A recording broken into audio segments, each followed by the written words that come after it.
Welcome to Comics League Dark. I'm Jared, and today we are talking about if sales or critical reception, what should be the priority when evaluating comic books. But first, let me bring in the gentleman. We got Dave. What's up, dude? How you doing? I haven't seen you in so long. It's been a while, brother. Next up. I am Phoenix! What's up, Nick? Oh, not much. The sky, the ceiling, Screechers ratings. Of course, there you go. And wrong intro.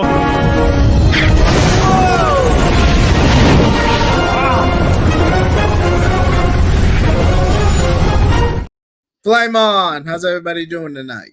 Doing very well. So again, we're talking about. Actually, first off, Nick, I want to get your reaction to the fact that Jeff Johns, Fabok, and like the big talent of DC left the company. History is repeating itself. Yeah, it's just kind of funny. This is hilarious because so Nick and I do the Comics Watch show on his channel, and I suggested as a topic, are we due for another image revolution? And then this happens.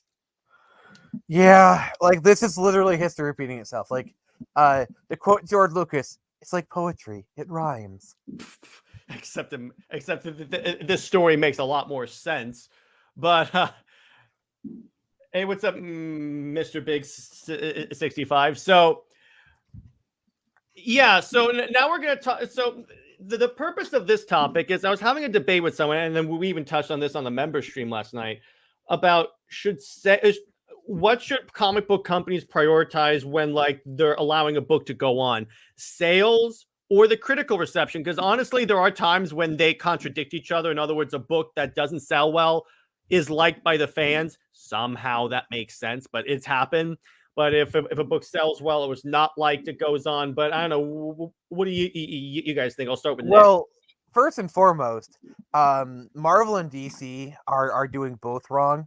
They're making books that A, aren't selling, and B, are getting a poor critical conception. So if Marvel can at least do one of these, that would be a net improvement over where they are now. That's true, though. It's because they're not doing either. And I was hanging out with my buddy Robert. He's a big Superman fan. I really appreciate the guy. We were having this conversation about this, and he said, "Well, it should be critical reception." I'm trying to remember exactly what he said, but he leaned a little more on the critical reception because he said there are plenty of like books that don't do well critically that sell well, and I'm like, well, that's your own fault. My opinion of this is, if you want a book to continue, buy the book. I don't get why this is a controversial topic. So what you're saying is, if you don't like my comics, don't buy my book. Yeah, and then DC won't pay. Sorry, I had to invoke it. $100 billion! Oh, gentlemen! Yeah, there you go. I had to. Damn it, Nick. David, how about you? What do you think about this? Jahid or whoever is the noise. Is that Jahid?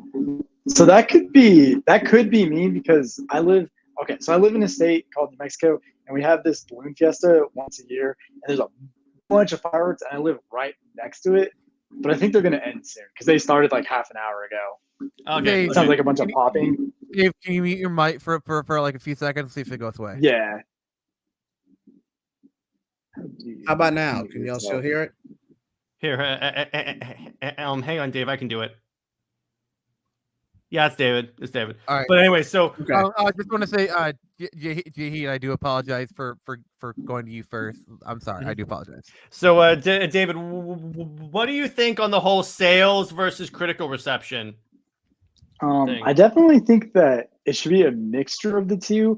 Like, you can't have a business and you can't not make money, but you can take chances on some titles. Because I know that they want to give like littler known authors and artists a chance. Now, I do think that there should be a bar that they have to get past, but it depends on the title you're writing. Because like, say you're on Nightwing, he's not as big as Batman, so you have to like this amount. But if you're writing Batman, it has to stay over a certain amount. And if it starts to dip, then you should course correct in some way. I agree. True. And I the agree. thing about that, well, to give more people a chance, the idea that they could do for that is give them a bunch of backup stories, because there are plenty of times where they give like lesser known creators a backup story, and like Superman or Wonder Woman or Batman, they cut their teeth there. They see how the fans like that, and then they eventually, if they can trust them, give them a book. The problem with DC is that they do not, under any for some reason, they think that critical reception leads to more sales. In other words, if they have a book that gets good reviews, that's automatically gonna sell well. That's not always the case, as in the case of like Son of Kal-El or like Son of Kal-El, because it doesn't work. And I And now definitely Tevye is agree. going to be in the comments. Thanks, Yeah, Jared. I know he's going to come in, but but it's like, yeah, I 100% think the mix should happen. The problem is these companies don't do the mix. They don't do the balance. They'll just lean heavily in one direction or the other. Although I think now, for like 5 minutes, because I think it's with coming up where to the DC finale. is now, they should prioritize sales at least until they get some money flowing in. Right now, they have to focus on the money. The thing you got to realize is quality to some degree naturally begets sales. Okay, and when you have a quality comic, I'm sorry, Dave. Could you turn down your mic volume, please? That is immensely distracting. Yeah, I'd say when you're not talking, just mute. Yeah. Yes. What you do is you go to the bottom of the screen. Yeah, there you go. Okay, so go ahead, Nick. So the thing is, quality naturally begets sales. Some agree, and and that's kind of the problem with modern DC. It's like the quality's not there and the sales are down. I mean, yes, you can have stuff that sells well but does not get a critical reception. That's natural. I mean, look at Transformers films. Everyone hates them, yet they all made money. But at the same time, you need to have at least some level of quality. So in terms of like prioritizing one over the other, well, I don't think you should go fully in terms, like, I think quality should get the priority, but at the same time, you need to have an eye for commerciality. So like 75% creative, 25% commercial would probably be what I would suggest. I would say maybe half it. It has to be, because here's the thing. Ultimately, what I tell people, DC is a business, so their top priority really should be money. And yeah, so in other words, I would honestly flip that Nick, and do 60% money, 40 critical reception, like fan reception. Yeah, I mean that's fair. I was just trying to do a good decent ratio. Well, yeah, and that works, because the thing is, ultimately, what's the largest indicator? Because here's the thing: the fans vote with their dollars, right? So how else it doesn't make a lot of sense. Here's the thing: fans vote with their dollars, and right now they're voting for manga. And like I know, like there's been like oh, why is manga beating comics? And there's been like thousands upon hours discussing a topic, when it just really boils down to manga is good, comics is not. People are going where the quality is. Yeah. How about you, And JD? For me, okay, what's the most intricate and professional way I could say this? This new generation of writers, okay, hashtag please go indie. I highly encourage people doing their own thing. But from what I've seen from the big two from the past 5 to 7 years, are hacks at best and rejected Hollywood scripts at worst. Like, Jesus Christ. Half-baked attempts at a Netflix pitch. Yeah, that too.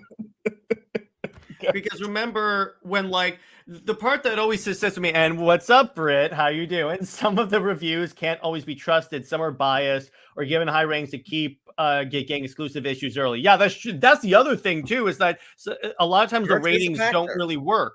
Perks are a factor. So I have a question for Dave. Like, what is his take on the whole manga versus comic book scenario? Like, he's been kind of quiet. He's been good about it. I want to hear what he has to say. I want to bring him back into discussion. Yeah. So Dave, what do you think on the whole manga versus comics debate? And go ahead and unmute yourself. Cool. Can you hear me? Yeah. Yes. So it's tough because I feel like manga is definitely winning. I mean, they just have a younger audience who's gonna like it for longer. I think, especially now, and I really like how easy it is for somebody to get into manga. Mhm.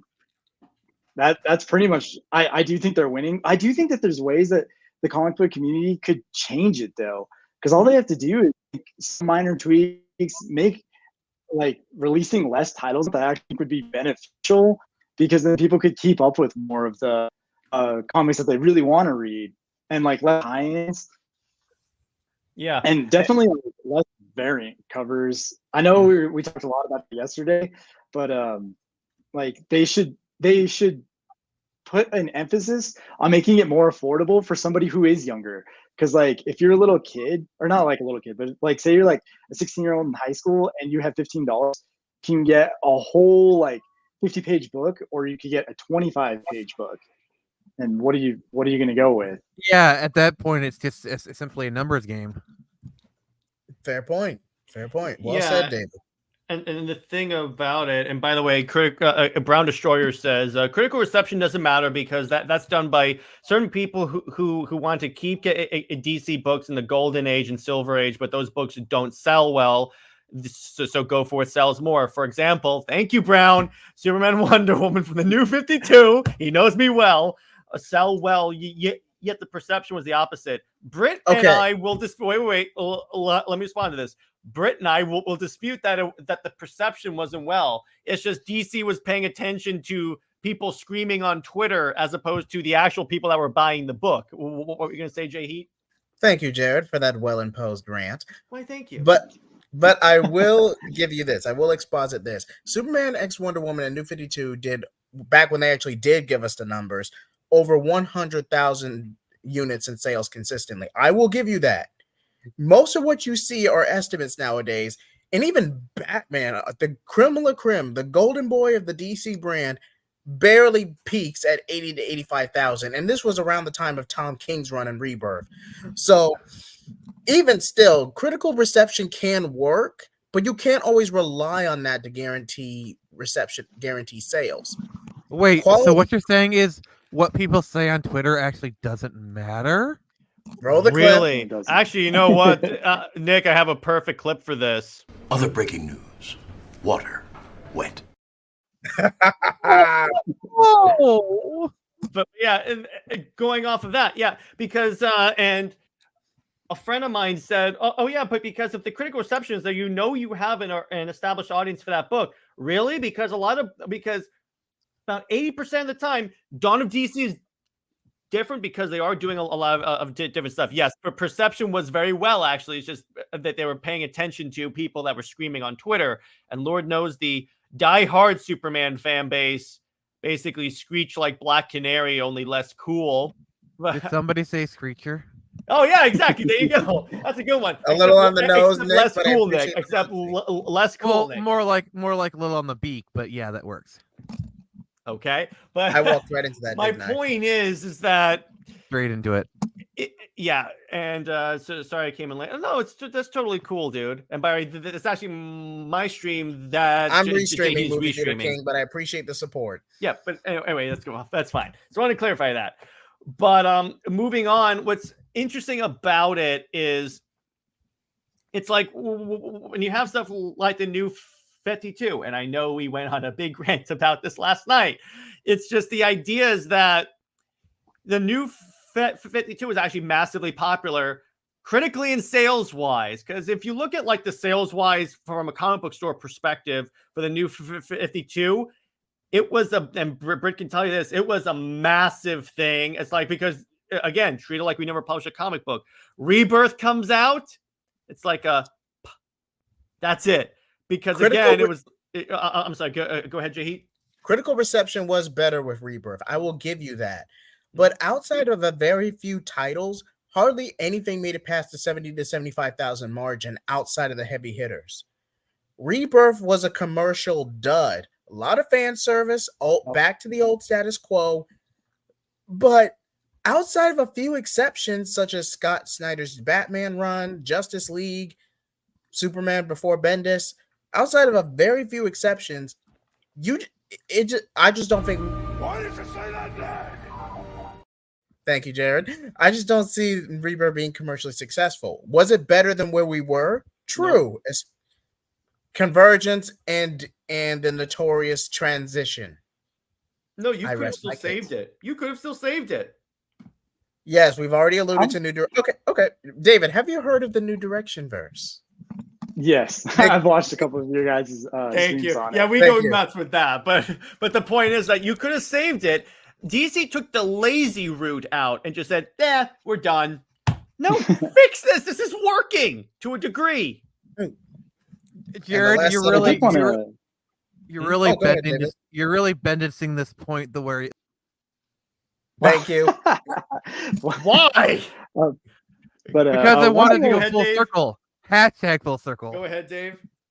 one thing I did want to ask you guys, like, how do you feel about like comics that get Eisners, like those Maxi series and limited series that get? Do you think that translates in any way to more sales, or is it just No one Jared, cares I got about this the one. Eisners other than Yeah. industry pros. Yeah. If you're in no one cares about the Eisners outside of the comic book industry itself. Like Because here's the thing.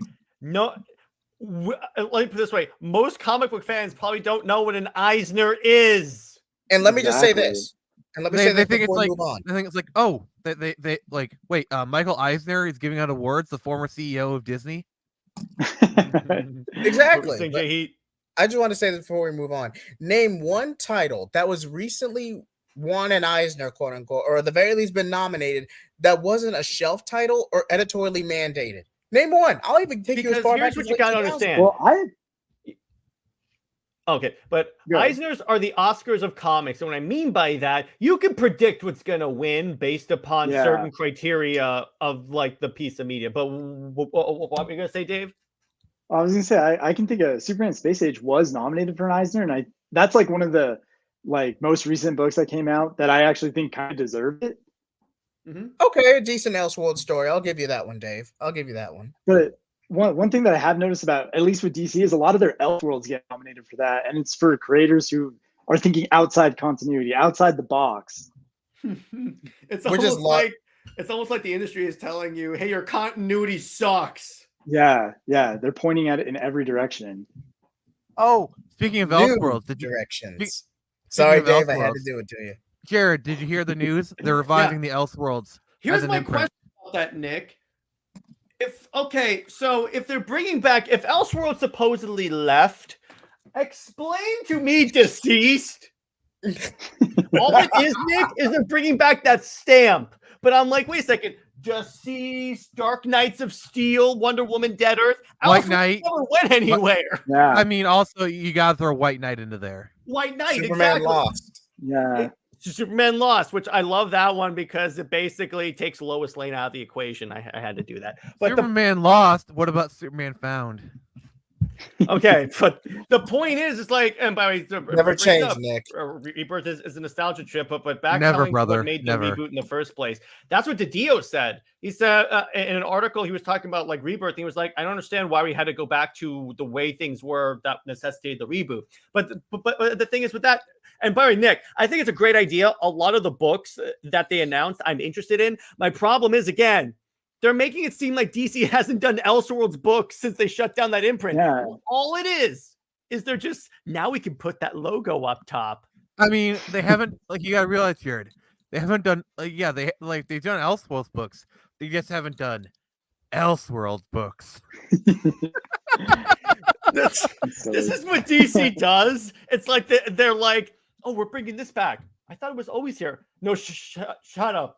We're doing something good. We're trying to bring people back in. But this was always here. What are you talking about? You're bringing it back.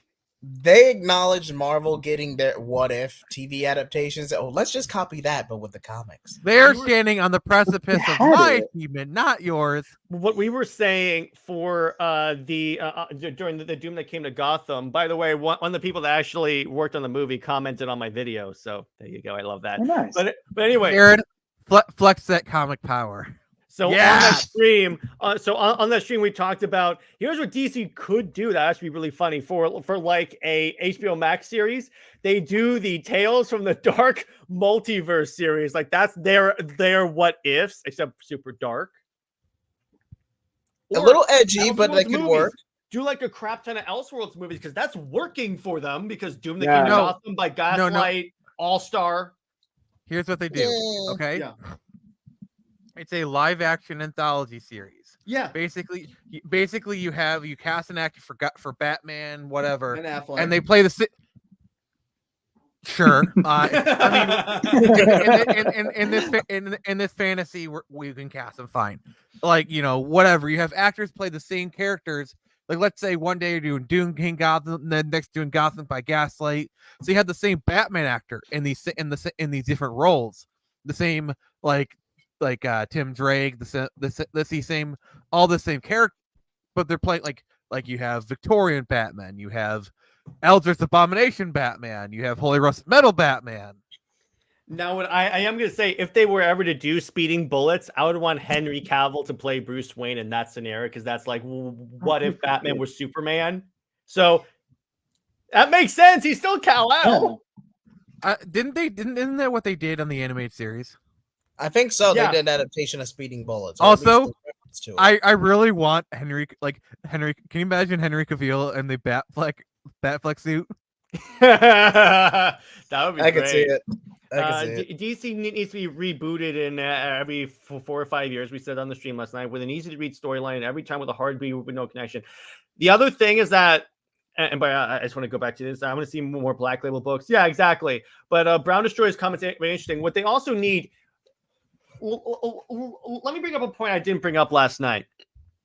Reboot, but have a central story throughout the new universe. Like with the new 52, it pretty much was Darkseid's invading to find his daughter. That's the story. They teased it from issue whenever the hell Darkseid shows up first in the new 52. My point is, have a central story that's for each universe. That's the problem with Rebirth. There was no central story in Rebirth. Well, they tried to do the Watchmen thing, but they kept screwing over Jeff Johns. And then they did. Let's do all different Marvel, but with the Justice League. And I'm just like, y'all are the most completely brain dead executives I've ever seen. Okay. Even they admitted that was a mistake. Yeah. Yeah. Second Warner Brothers. I had to. That clip is appropriate. That clip is an evergreen clip. I will never not use that clip. But by the way, when you actually get Zack Snyder on, you will use that clip while talking to Zack Snyder. Yeah, yes, I will. That would be so good. But going back to the main topic, the essential problem of DC is they're chasing headlines because they think, and that's the other thing I mean by critical reception, because it's like with John Kent being bi, and it's nothing about him being bi, it's just the motivation for doing so. They practically admitted it was for headlines, and I think that they figured, because Son of Kal-El started off, the first issue sold pretty okay. The second, but it had a steep drop off. So they thought, let's do this because this will get people buying the book. Didn't save it. No.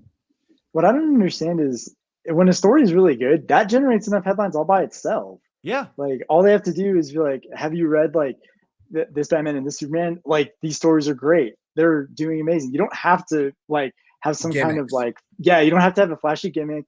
You don't have to retcon anybody's history. All you have to do is have your hero saving the day, which they haven't done really in a while in a lot of the mainline books. Nope. Right? I mean, well, and yeah, 100%. And the thing is, remember, and Nick, you're ancient, so you probably remember this. Remember when the death of Superman happened? I remember when Superman first hit newsstands back in 1938. So yes, I do remember. Yeah, exactly. But my point is, remember, I only know this because I've seen documentaries. I'm not as ancient as Nick. But my point is, when 900 years old you reach, look this good, you will not. My point is, remember that got like CNN doing articles about it when they announced Superman's dying. I also love that, by the way. Going to sales versus critical reception. I love. So there's a portion of the superpowered documentary. I think it was in like part 2 when they started talking about the death of Superman. When Mike Carlin was like, I was in a comic book store, and again, Mike Carlin was like the editor-in-chief of the Superman area. He was like the gatekeeper. So people would come up to him at comic book stores and go, "Why are you killing Superman? I can't believe you're doing that." He's like, "When was the last time you bought Superman?" And then he'll go like, they'll go, "Well, not in like 5 to 10 years." And I go, "I didn't kill Superman. You did. If you don't buy the book, it's gonna get canceled." Exactly. Yeah, like the exact same thing happened when like they canceled Saturday morning cartoons about 10 years or so ago. Like I remember this. Like everyone's like, "Oh no, Saturday morning cartoons are going away." It's like, when's the last time you watched a Saturday morning cartoon? It's probably been like 10, 15 years. Like when's the last time you even thought about Saturday morning cartoons? Probably 10 or 15 years. You know, and so like these people, like they like the It's an only time ever-changing they market. Yeah, and the only Exactly. time they engage with the stuff nowadays is in their own memories. Mhm. Oh yeah, like oh my god, I can't believe they have this or that. It's like, when's the last time you even cared about the property? You know, it's been like Exactly. 20 years maybe. And like, yeah. Yeah, and Britt and I run into these people all the time on Twitter when debating Superman Wonder Woman, because a lot of these people are going off of like Silver Age concepts. So they'll bring up, "Oh, Lois Lane was like the head of a series in the 60s that was a top seller." And I'm like, first off, we're not in the 60s anymore. And by the 60 way, years ago. here's how they regarded Lois Lane back then. You know what that title was called? Superman's girlfriend, Lois Lane. It's like, do you really want to like just think about it for a second? Do you really want to use Lois Lane, Superman's girlfriend? Do you really want the thing that you're using for your argument? The way they define her is as Superman's girlfriend. They are like we talk about objectifying. That is objectifying. That is literally objectifying Lois. Like even the most right-leaning person would agree. Yes, they're objectifying her in that instance. Yeah, because they're putting her down to just Superman's girlfriend. Now, I do agree that a lot of the way DC writes her is just as the damsel, but the point is, it doubly doesn't work. But well, that's kind of the problem with Lois's character is that's her designation in the story. That's kind of her role in a lot of these stories, is to be the damsel of distress. She is the person that Superman saves. Now, granted, there's been a lot of like work done in the last 100 years to have her character be more than that, and that's great. To varying effects. But you can't deny that is the foundation that Lois's character is built on. My problem with the way DC does Lois now is that they keep trying to turn her into other characters. Like, she's the editor-in-chief of the Daily Planet, and she behaves just like Perry White. Like, she screams at people like Perry White. Perry White. Lois, Nick. One at a time, gentlemen. It gets even more ridiculous. To rescue John Kent from something, I forget what it was, and I know Tevy's going to come in here in a little bit, so he'll remind me. She operates the Hellbat suit. No, just no. Thank you. No, Nick, I wish I were making this up to make Lois Lane seem more dumb than she already is. But yeah, somehow she knows how to operate the Hellbat suit. But I will say, Lois Lane as editor-in-chief of the Daily Planet, I could see that as a natural evolution of her character. Like that's true. Yeah, that makes sense. I would agree with that if they did not add in like she yells at people like Perry White. They're literally turning her into Perry White. Yeah, that part gets kind of stupid. Yeah, that's how I know to keep her relevant, because DC knows, and Britt and I talk about this on our show. DC knows that she's not as popular as they think she is. The problem with it is that's why they keep trying to turn her into other characters. Like, legit, they have tried to make her the replacement for Wonder Woman for so long because they keep trying to put her as this big badass, and I'm like, she's not. Just a reporter. She's just a reporter. And I'm like, it's interesting. They know this. That's why you notice how Superman and Wonder Woman don't interact in the mainline books except in Justice League. And you know why? Brittany also talked about this on our show. Remember Wonder Woman 800, that Superman and Wonder Woman like short where they're like holding each other rather intimately, and Britt and I are like, DC is giving us severe mixed messages on this. Also, Jared, subliminal messages. Jared, I have an idea for a Super Wonder episode. It's to explore the relationship between Vicky Vale and Batman, because Vicky Vale is basically Batman's Lois Lane. Except That's she's more fair. tolerable. Yeah, By the way, yeah. here's the That's picture. the whole point. That's the whole point of the argument, is to say this is how a Superman and Lois Lane relationship should be, is that you should look at a relationship between Vicky Vale and Batman. Look at the way he is holding her. Yeah, it's And very a much hugging mixed. embrace. I remember seeing that. I remember No, just seeing that. It's not just a hugging embrace, Jay Heat. Hang on, I'll wait for this to load. It is I'm going to put my arm intimately around this woman. Hang on, I'll try and find a better image of it. All right, here we go. All right, so this is the way, because here's the thing. DC doesn't want Superman and Wonder Woman so bad. Whenever they're together, they seem like a couple. Look at this. They just can't help themselves. Someone tried to argue with me that that's a more sibling embrace, and I'm like, what siblings embrace seriously. like that? That middle Careful one is what you wish way for. too That much. That was Jared- like in safe space. Jared, that person is huffing the purest form of copium known to man. No, but Nick, I prefer the Let me show term you this. internet gas. no, legit in that. I'm pulling this up. Jared, on that cover. J Heat, fluff off. No, I gotta show you this. Look at the way Snowflake and Safe Space are holding each other on this. Is this the way Oh, a we're brother really and doing sister this. hold each other? We're really doing Wait, this. they actually made it a print. Like, I thought they abandoned those No. characters. This was a cut. It's just some of the promotional art. That's odd. Why are they holding hands? Yeah, but he's got his arm intimately around her. Their chests are touching. She's practically resting her head on his chest. It's a safe space. So, they're creating a safe space. Okay. But the thing is, they're brother and sister. That just looks icky. Brother and sisters hug, not like that. Alabama siblings. Do. Yeah, Like, exactly. Seriously, we are like 2 pages away from hearing banjo music. No, but that's my point. So the point of that whole, I don't know how we got on that, was whenever Superman and Wonder Woman are together, they look like they're a couple, and DC knows that. That's why they don't interact. Fun fact, the New 52 was the first time they've ever had a team-up book. So Jared, did you know that the original draft for Matrix 4, it was actually supposed to be a Superman and Wonder Woman movie, to where if Superman and Wonder Woman ever touched or embraced, the universe would implode. But Warner Brothers wouldn't allow it, so they turned it into a Matrix movie. I want that movie. No, you know what it is? Because You know what it is? Nick, the entire plot of Matrix was like Trinity and Neo. No, Nick. Here's the edit. Here's what the plot actually was. I did hear about that, but I actually got some behind the scenes for it. So what the plot actually was, as soon as they grab hands, as soon as they touch, remember that scene at the end of Kingsman when all the heads start exploding? What that actually is, that's all the Clovis fans freaking out. So the hands touch, and all the heads start popping. Actually, that's the early draft.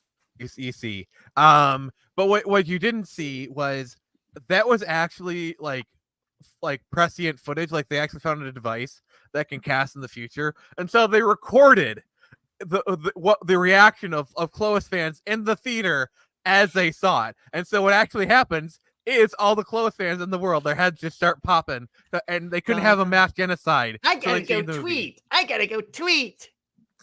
Welcome to your first no, PLD Ralph's not stream. true. Nick is just screwing around. But we wish it was. I would see the crap. Nick, would that make Matrix 4 a better movie in your estimation?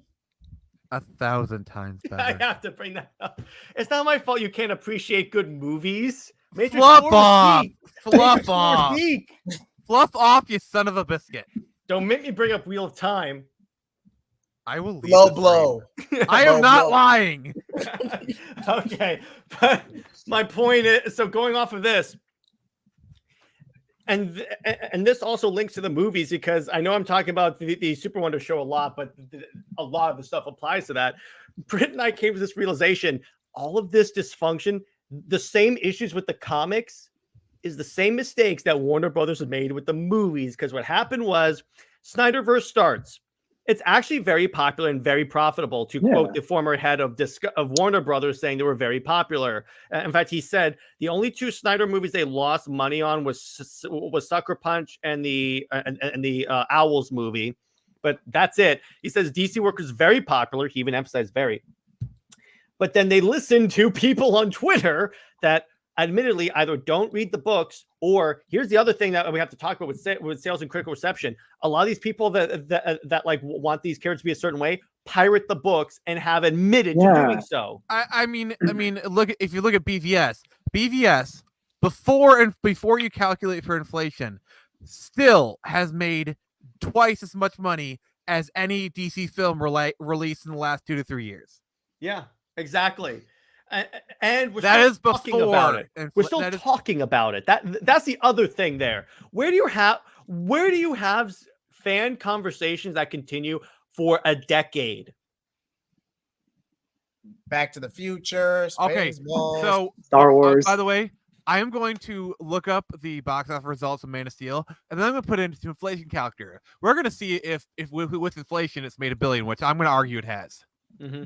And if one follows what's working for DC, look at the Injustice comics. Simple storylines. If you buy a volume on the bus, you get everything. Simple, sell well. Yeah, the stories have to have a beginning, a middle, and an end. And that's the good thing about like Deceased, for instance. That has a definitive beginning and a definitive end. Story ends, and then it makes it easy to get into those books. Like if someone wants to read a good zombie movie, I'll just give them the 5 trades of Deceased and say, here you go, story ends. All right, I just got an idea. What if instead of trying to cram as many books as possible, you have these younger and lesser tier creators on Elseworld books?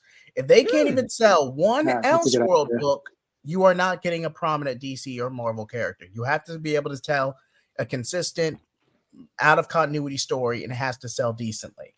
The other thing that I've long said, that what DC has to, what these comic book companies have to do, they have to have a hierarchy. In other words, you have to earn the right to write Superman and Batman and Wonder Woman. So you don't come in and automatically get that. Change? What? So you're saying the hierarchy of DC needs to change? Nice. You walked right into that one, brother. Even if you're someone like He Who Must Not Be Named, who ruined Superman, you shouldn't come from Marvel and go to DC and automatically get the best book. And this is why I'm still cautious about James Gunn coming to DC, because guess what? Marvel characters are different than DC characters. Just because he made you care about Marvel characters doesn't mean it's going to hit well with DC characters. That's just the way it's going to work. And I really want to give this new Superman actor a chance, but this could go really well or very, very bad. Realistically, very, very bad. What were we going to say, David? How do you feel about, what's his name, Jason Aaron going to Superman? That could go very well or very, very, very bad. Like, this dude has written some pretty solid stuff. His Thor stuff before he brought in Jane Foster Thor and changed the lore was pretty good. He's also written some pretty bad stuff, like Avengers. His Avengers is terrible. Or Punisher. Yeah, his Punisher's even worse. Like, I feel like Marvel used him to totally change a character. Like, if they wanted to totally rework the character, that he's one of the writers that they picked for it. And I don't know exactly what their plan is for Superman. I have a feeling that DC has a plan for him, but I mean, it could be terrible, or he could make some good stuff, because you're right. His beginning of his Thor run was really good with Gore and all. I even think his Jane Foster stuff is pretty good, but I know that that's like a hot take for a lot of people. Well, the God Butcher arc as a whole is solid. Yeah. So what are we seeing here, Nick? So I took the gross of Man of Steel. I mean, of BVS, and I put it into an inflation calculator. Okay. So the what it made was $874. All right. With inflation, it has made $1.1 billion. With inflation, it's $1 billion movie. Roll the clip. Roll the clip. Okay, where's a good one for that? I need a good clip for that. Actually, I got a good one. Batman v Superman is $1 billion movie. Can we get a second Warner Bros., please? Oh gosh, yes. Give me that's a good one too. I've earned that. I've earned it. Yes, you have. Yeah, let me find it. Oh yeah. Yeah, second Warner Brothers. Actually, here's how Warner Brothers has handled DC. I got another Zack Snyder clip. He fills out his clothes like lentils fill out a sandwich bag. Yeah, there you go. And I'm going to create this into an image, and I'm going to send it to you so that way you can put it in your archive of like, hey, I can. I'm going to tweet that out. I'm going to tweet that out. But yeah, the minute James Gunn starts calling Superman a big galoot, I'm like, oh no, and oh no, oh yeah. Many people. Many people think My Adventures with Superman is kind of bad. Superman, yeah. My favorite part of My Adventures with Superman, though, was seeing people bash Lois Lane. Finally, I was like, I'm among my people. Oh, you man. know what I've been saying for so long. She got a lot of hate in like the fourth episode. Whenever they had their like first fight, I just remember everybody freaking out. It was the identity reveal because I'm like, she was selfish about that. I'm like, he's keeping it secret for a reason. You crazy lady, no one actually cares about, but pretends to. But I had to bring that one in too. But you're enjoying this a little too much, Jared. Dial it back. Of course, I'm enjoying it. I'm very much enjoying it because it's fun finally being on people that don't like Lois. But the point is, let's get back on track. The point is, yes, a balance of the two is important. I 100% acknowledge that because both help. But when the critical reception doesn't lead to sales, you have to. It doesn't matter. Because here's the thing. I'm going to say this again. DC is a business. Mm-hmm. Warner Brothers is a business first. They should focus on making money. If it's not going to make money, axe it off. Get the axe of Zaslav out and start chopping blims off. I just tweeted it out and tagged you, brother. Yeah, thank you. I'm going to share that because... yeah, suck it with inflation. Batman vs Superman's me. Yes. and you see, I did the at for Batman vs Superman. Yes. Yeah. There you go. I'm sharing that to my people. I'm saying that to Sammy. But yeah, so the point. So going on with this is the idea that. All right, but what do you got? So. I've talked a lot, so I'm gonna let you guys speak. Nick, what do you think? Actually, Nick, you have a good perspective as a creator yourself. What do you think of these two things? Remind me what those two things are, please. Sales, this balance between sales and the critical reception of a book. Well, like anything else, you can't go all the way to one side or the other. Sammy's already liked and retweeted it. Yeah, so. there you go. He was on that real quick. That girl's on that. I DM'd it to her. That's why. Oh well, still. Sammy has a sixth sense for anything that has the word Snyder in front of it. We love you, Snyder Queen. Yeah, she is our Snyder Queen. Oh dear God. But yeah, one way or the other. Because if you do too much in the creative side, then you get really indulgent works that no one is gonna like. And if you do too much onto the corporate side, you get the most blandest thing you could possibly imagine. Generic that again, no one is gonna like. So it needs to be a mixture of the two, and the ratio is really where the debate is. Now, like I've said, 75, 25. Honestly, the ratio. There's no guaranteed ratio. It really depends on the product and the company and where you are at any one time. But the point is there needs to be a ratio between the two. Yeah, and the thing is this is the one time I'm going to talk about this. So Max Visaggio came out and had a proposal and talked about how it's never going to happen, but here's what I wanted to do for Connor Kemp. I'm not going to go in depth about that. There's plenty of channels that do that. My point is, it's the example of here's the problem with sales versus critical reception on that too, because a lot of times these companies chase audiences that historically don't buy the books. Mm-hmm. It's have no interest in comics or superhero content or are more manga minded. Yeah. So because they think that'll translate to sales, and historically that doesn't work. Yeah, or it's like the audiences where it's like they'll cheer it on Twitter, they'll complain about you on Twitter, but when it comes time to buy the books, they're like, wait, I have to buy the books? Actually, Nick, I have a point. So basically, they're like, if I like your politics, I don't buy your book. Nope. No, Jared, just That's what they behave like. Yeah, that's exactly how they are. Here's my thing to my audience: if you like my comics, please buy my books. Yep, that works very well. There you go. As a frequent customer of the Phoenix Press, I can definitely agree with that.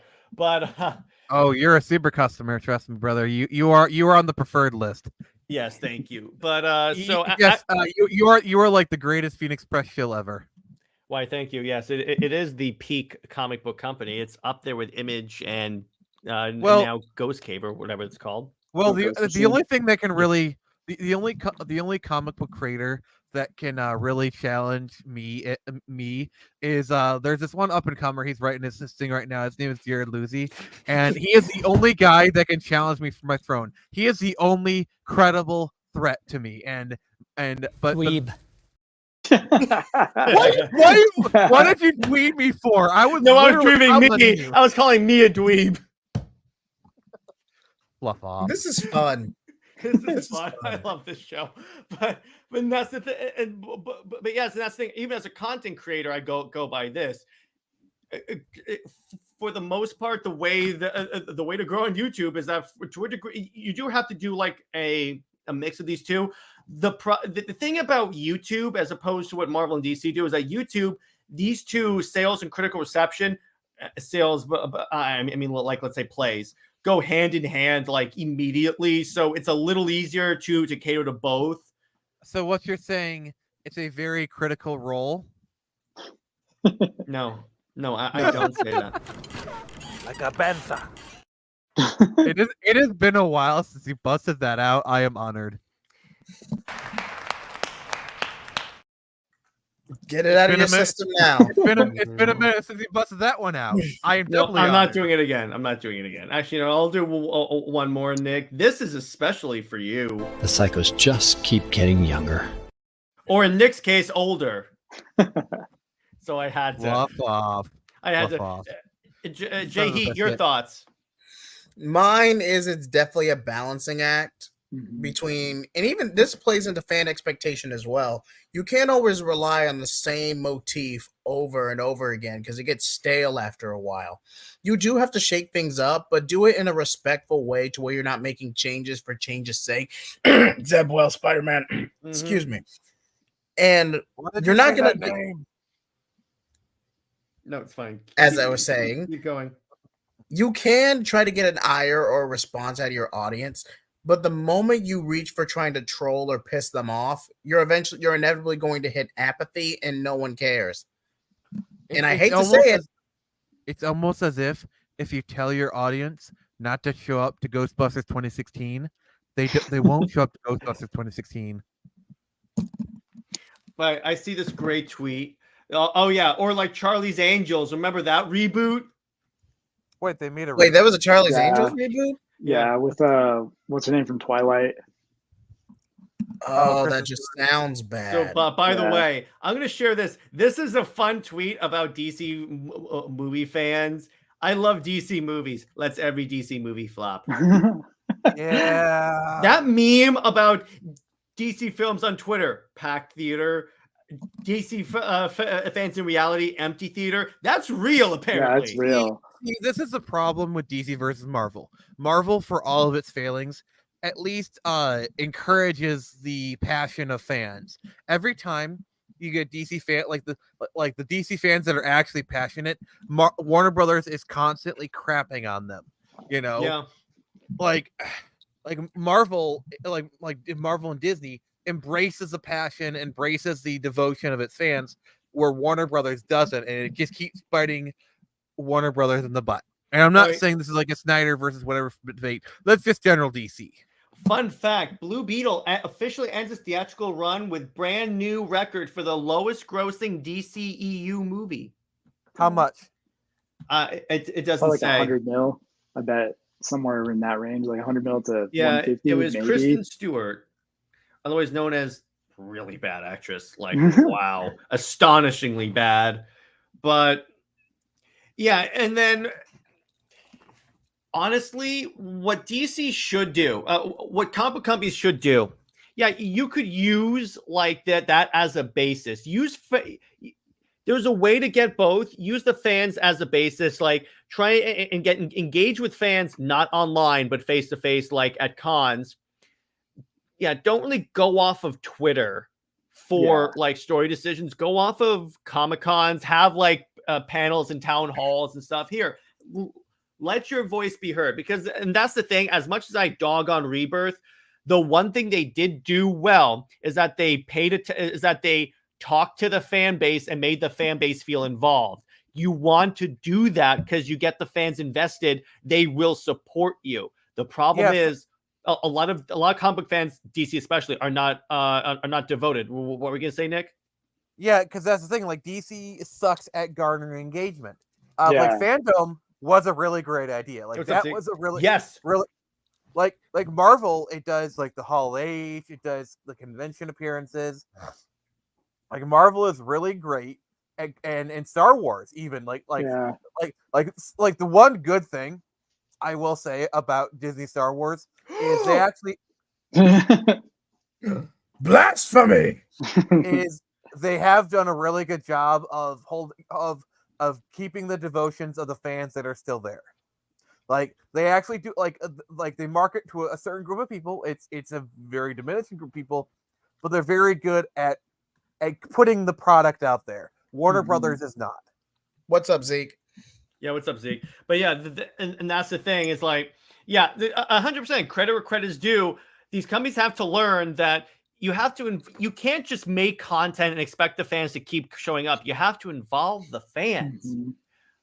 And again, this is why I say don't pay attention to what people say on Twitter, because I would argue that most of the people that show up to like these Hall H panels and stuff are the people that are likely the people that buy the books, that actually buy the books.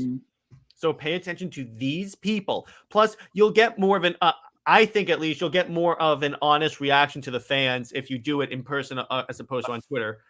What do you think, Dave? I think that if you really, one of the biggest flaws I think DC has right now, and Marvel, is that they don't really have passionate creators. No. I feel like critical reception will come if you find creators that are proud of what they're making. Because a lot of the writers that they're finding just check boxes.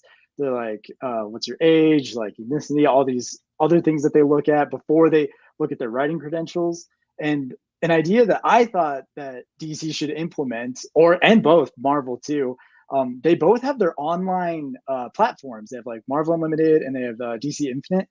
At the end of like every random issue, you can ask the people who are paying for the app, which is huge, I think, ask them what they thought about the comic. Did they like the art? Did they like the story? And bring back letters. Bring back letters. That's a good point. Yes. Yeah. It's like Marvel does that on some of their books, though. Like there needs to be like that's the thing. Like here's the thing about comic books up until I'd say the 2000s that people don't realize they were communities, because you had people like, and this goes back all the way back to like the 50s or even the 40s. Like for example, old EC Comics. Like they printed like they were one of the first places to have an open discussion about racism in the letters of their comics of EC Comics back in the 50s. And you had people like sound off and the editors would respond. Nowadays you do this with like just set up an email.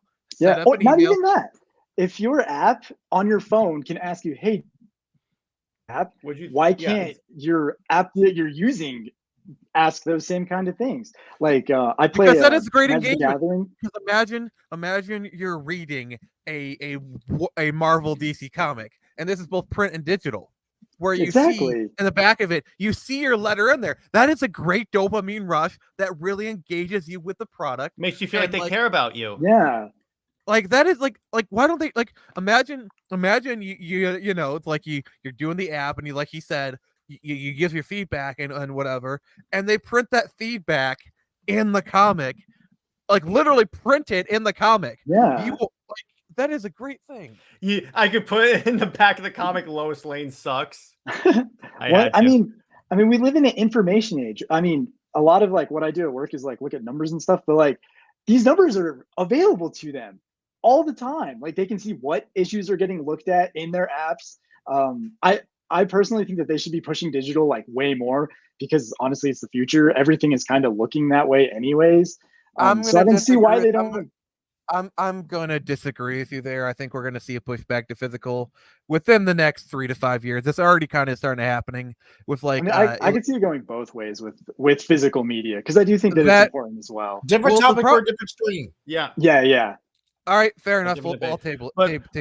But by the way, yeah. So here's where they could do it. So it's on the DC app. You hit if you hit on the next page to end it, there could be like a survey up here that's like, what did you like about the the comic? What was your favorite part? What could be improved in a future issue? Or like, what do you like about this that we should implement maybe in the current line that's coming out? You could even make it simpler. You could just like 1 star, 5 star. And it's like art, 1 star, 5 star, story, 1 star, 5 star, dialogue, 1 star, 5 star, stuff like that. Like you don't have to make it complicated, and you can have like a place for like user comments. Like what Nick was saying, like imagine seeing what you think printed in the book. That would be crazy nowadays. Yeah, exactly. But it's like actually engaging positively with the fans is something that these current crop of creators don't know how to do. That's the other thing. But especially your paying fans. That's like the thing that I want to stress about it is because you don't need the opinion of people on Twitter where they're just rambling for free because they just don't like whatever.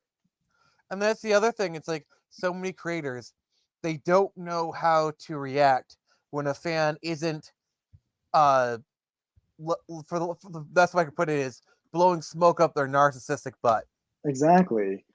It's like Sean Gordon Murphy. He has the best response to people when they come up to him and say, you know what, I didn't enjoy this comic. He could say, but he always says that, okay, dude, I can understand that. Hey, maybe I'll win you back on the next issue. There you go. Is that hard? Is that really that hard for people to understand? You don't have to be Dan Slott and just like be like, oh, you didn't like my book, you should like burn. Yeah, like it's crazy. Well, Dan Slott. Wait, who was that one writer who was super memeable? Like, if you don't like my politics, don't buy Kelly Sue DeConnick. Yeah. Oh, you mean Miss I had a cameo in Captain Marvel? Miss I destroyed Aquaman. Nope. I mean, among other things, but yeah. Among other things, but you get what I'm saying there. But the point is, it's like, oh, you had a cameo. You were passing her. It wasn't like you actually had a speaking role, which I think not even a voiceover. It's a blink and you miss it, and you were like tucked in the corner. You were legit. I only saw it until I was watching it on Disney. I didn't see it when I saw the actual movie. I only saw it when I was watching it on Disney Plus, like years later. But the point is, how about we actually have, because it's like creators like Sean Gordon Murphy who actually treat their customers, number one, with respect. There's a reason why his stuff is some of the top selling in DC, because at least if you don't like what he's doing, he treats you with respect. Exactly. Yeah. You would have thought, hey, again, Nick, let me ask you something, particularly someone in the indie space. What happens if you don't treat your audience with respect? I don't sell any comics. Simple. There you go. It's not that hard. It's not like you have to study complex economics to understand this. You don't have to have a degree in macroeconomics or you don't. Okay, Jared. Let me put it simply. Yeah, go ahead. You don't have to have a complex degree in economics. Just be a decent enough person, for Pete's sake. Mm-hmm. It's like, hey, I deal with this a lot of times on YouTube because I'm making YouTube content. I encounter a bunch of people that's like, I don't really agree with this point. And I'm like, okay, so what's your perspective? And if they're respectful, I'm like, okay, cool. That's cool. I'll take that into consideration for a future video. If they're a-holes, either I'll engage with them more to see what they really mean, or I'll just block them. But the point is, if the person's giving you actual like, what's the word? Actual, like, legitimate criticism, Yeah, and respectful criticism. That's the other thing. You should not be blocking them. exactly. Like if they love the thing that you're making, you should be listening to them at least in some aspect. That's what DC thought they were doing with a new 52 into Rebirth. Granted, they were paying attention to the wrong people, but I've gone on a rant on that. I'm not going to keep going on this because always this will be the anti-Rebirth stream. That's another stream we should probably do, anti-Rebirth. But the point is that I'll probably be a legacy episode. But in conclusion, I think, by the way, Jay, he has something he wants to share. Hang on. What is this? New direction. Yes, thank you. Yes, we're doing a New Direction DCs for Halloween. There you go. Nice. Yes, we are doing that. Finally, you made that freaking thumbnail, dude. You're so slow with this stuff. Hey, when you've been working on 25 to 30 thumbnails on a given time, especially with you and me mapping out volume 2, I kind of get sidetracked. All right, fine. But in conclusion, it has to be a balance of both. But let me ask you guys this. Do you guys agree with me that at least now, where DC and Marvel are currently economically, they should shift to focusing more on sales right now? Yeah, yes, 100%. Definitely prioritize sales.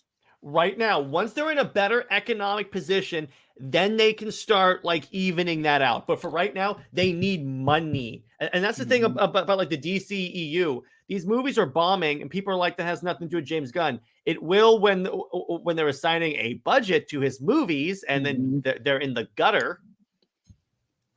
Yeah.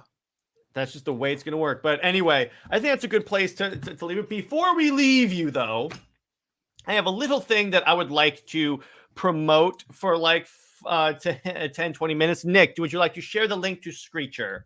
And I will make a determination on the show. If you guys back Screecher, you can join the show for 5 minutes to talk about like what we talked about Screecher or anything like that. So Nick, drop in the private chat the link to Screecher. Oh yeah, I tried to do in the main, it wouldn't let me. So I guess you're all fancy now. Yeah, I'm all fancy. So just do it there. You're fancy. I'm legit now. So here's the link to back Screecher. In the meantime, I'm going to pull it up, and then I'll let Nick talk about Screecher for a little bit. Maybe I'll play the trailer and stuff. So, Nick, take it away, brother. In a world devoid of heroics, in a land made of arbors, a young woman named Avery Fletcher will answer the call. Okay, so I'll play so here's the trailer for Screecher. My name is Avery Fletcher, and I'm on a mission.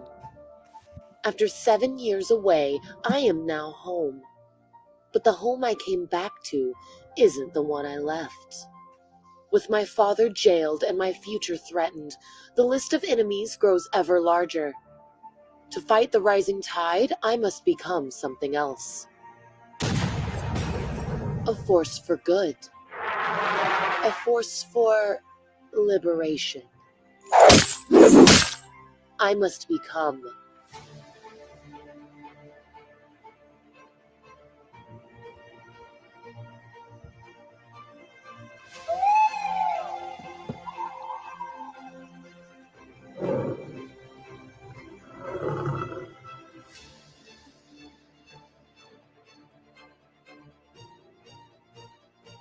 dweeb.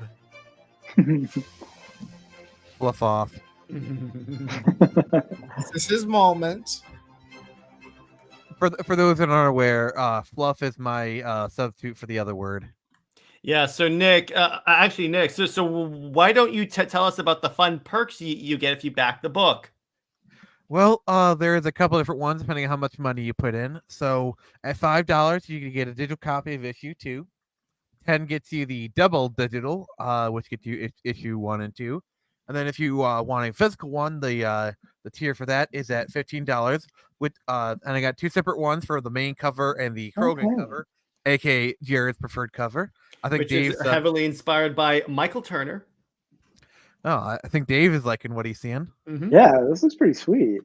Yeah, links in the chat, Dave, if you want to check it out.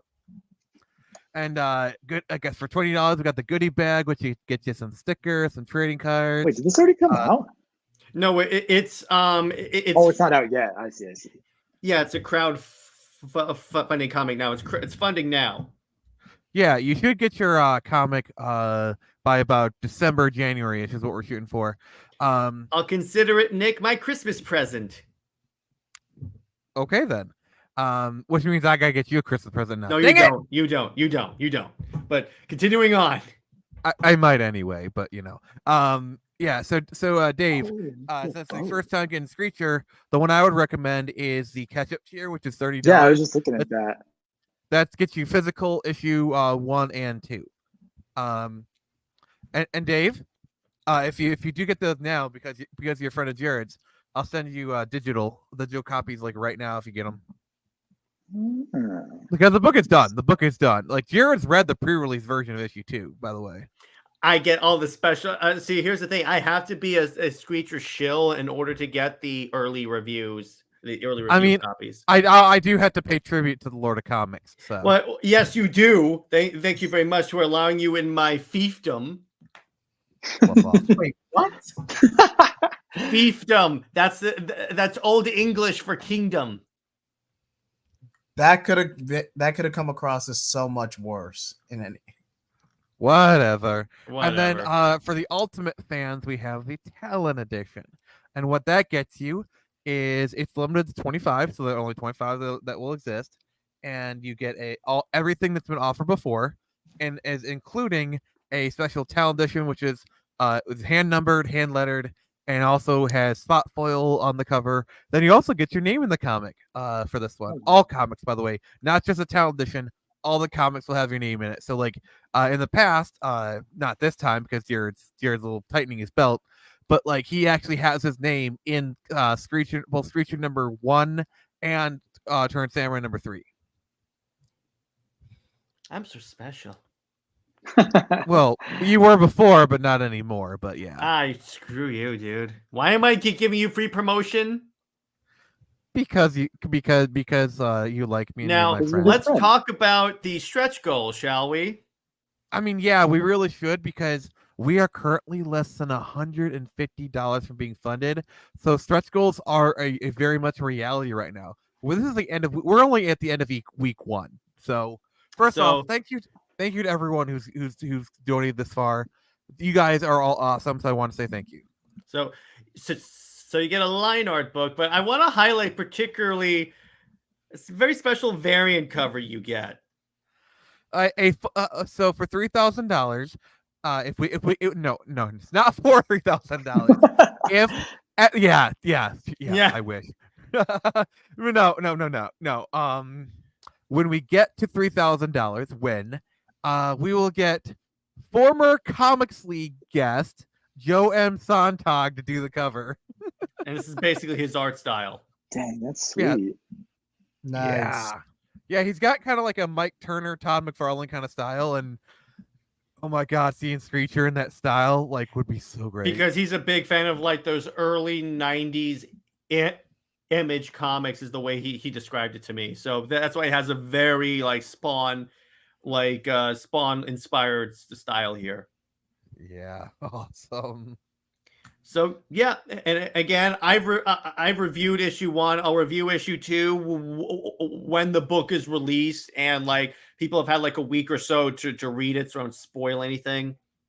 Same, because I actually did a brief stint on issue 1 as well, and I'm actually planning a little something for 2100 Samurai if Nick is available. I mean, for you, definitely. But anyway, it's a fantastic comic. It meets the comics, the Lord of Comics seal of approval. So there you go. That is awesome. But before we go, I want to make a special announcement for Dave. Okay. Now, I've said this on multiple streams, and I'm on the verge of 170. Oh. Now, this was originally going to be 200, but I had a change of heart. Let me just share this right quick. Oh, yeah. And by the way, so there you go. And if y'all can get me to 180 subscribers before October 31st, this Halloween, that's 2 weeks. 2 weeks. I will review Gotham Knights, the TV show, from beginning to end. Oh, you're taking one for the team, brother. And how many episodes was it? 8. And Oh, here's wow. the other thing. If you guys can get me to 1,000 subscribers by the end of the year, I have to do a Pro Wonder Batch stream. Isn't my 500 subscriber special? I do one more day. Yes, you have to read one more day. Enjoy it. I mean, enjoy remember it. It was pretty wild, like that. He retched because he had to read. What's the story you had to read, Nick? I think it had something to do with Osborn. And his past transgressions. just please, for the love of God, just piss off. Could be his past sins, maybe. This is for what happened on April Fools. But anyway, so that's my thing. I am 4 away from 800 subscribers. So start sharing this channel. But so I really appreciate it from you guys. And so Nick, where can one find you, and what have you got coming out on your channel? Well, you can follow me on Twitter. Just search Phoenix Press. YouTube, search same. Tomorrow I will be doing Vampire the Masquerade Bloodlines sans Jared because he's not interested in it, and that's awesome. So it'll be me and Nick's going over all the wonderful things. And then we got Avatar rewatch going on, then Comics Watch, which I think we might be doing an interview. We had a friend of the show kind of reach out. So that'll be cool. I'll go over the details with you, Jared, later. But yeah. Sweet. And in terms of Comics League, I want to bring this in. I have a potentially big guest that I just arranged. I have to get it's huge guest. I have to arrange a date and time, but this is really big. So let me put it this way: it's someone close to the animation department. So I'll put more out on that when we get closer to when I have a date. As for the Super Wonder Legacy, Britt and I are going to be talking about social media in the fandom. And then I have, obviously, Avatar rewatch and Justice League rewatch with Mr. Dweeby Game Taste. And then I have New Direction with Jay Heat. Super Wonder and Batman Arkham with Taladia. In terms of indie, I'm still trying to establish what I want to do for next week's indie. But in terms of next week's Under Two Capes, we're going to do like a fan polling for the Comics League members. So if you want to take part in that, become a member below. We have a lot of great tiers for you guys for as cheap as $1 a month. So for what a bargain! Any member of anyone that becomes a member has access to those polls. And what's up, Tevi? You're a little late, but appreciate that. But so Dave, where can one find you? You can find me at junk_surfer on Twitter and hang out there a whole lot. And that's it. I'll put all these gentlemen's information below. And again, Back Screecher. Again, the link to Back Screecher is in the description below. So be sure to do that. So anyway, what do you think, Dave? What do you think about the comic? I like it. It looks pretty sweet. I was just thinking that I have to make a Kickstarter. I didn't know that. I didn't know you had to make one to buy stuff. Yeah, it's kind of stupid. So anyway, stay heroic, everyone, and I'll be sure to see you in the next week. Thanks. Bye-bye.